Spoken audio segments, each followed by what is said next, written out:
So we recently traveled to Oklahoma for the last 2 weeks, and we noticed a bunch of like COVID-19 precautions happening and like a huge difference than we normally see while we're traveling. So we wanted to tell you all about the differences that we saw.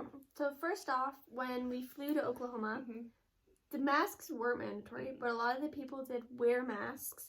But on the flight back to Washington, masks were mandatory. Everyone had to wear them, which was fine. Like, I didn't care. Yeah. And then they weren't, on the flight, they weren't giving any, like, food or drinks, like, service throughout the plane. As soon as you walked in, they would hand you a bag with, like, a water bottle and, like, a snack. But they wouldn't, like, come through the aisles and bring you stuff. Yeah. And then when we were flying to Oklahoma, there was this lady that was sitting next to us, and she had the window seat. And when she comes in, she has this face mask on, gloves on, and she pulls out hand sanitizer and starts pouring it all over her seat on the the back side of the seat she's in front of, all over the window, on top of, like, the ceiling, everything. She was just wiping down with hand sanitizer and everything.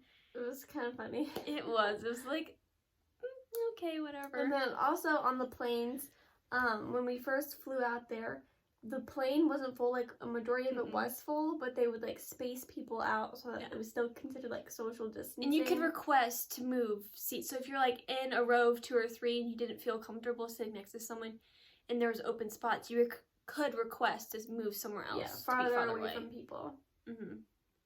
And then the hotel we were staying at, they have 15 floors, so it's a big hotel, and they only had floors 1 through 7 open to the public because they didn't want you to go to other floors while they were being cleaned. And so, like, the concierge lounge wasn't open, so we couldn't go in there.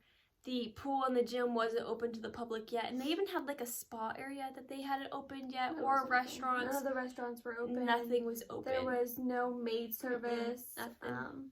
And then we stayed in a town called, like, Bricktown. It's, like, the middle of, like, Oklahoma City, I guess. Or not necessarily middle, but, like, a very popular town. Busy spot in Oklahoma City.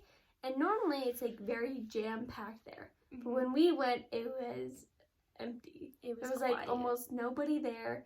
Phase 1 had restarted, so like places were open, but nobody was really out until phase 2 started. Yeah, and that's happened on the 15th, I think.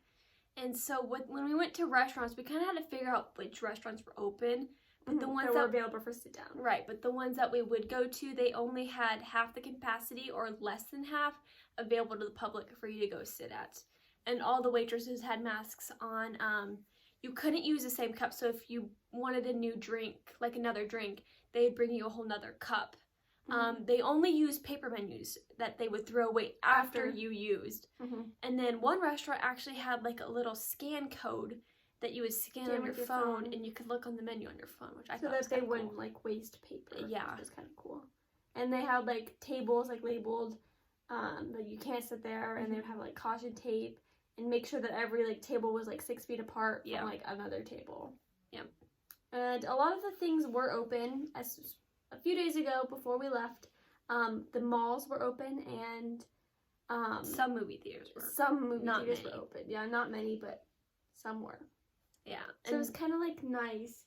It was, yeah. In a change for like being around people outside and people not panicking. True. And things being able to go shopping, being able to go eat out. Yeah. It was really nice. It was nice.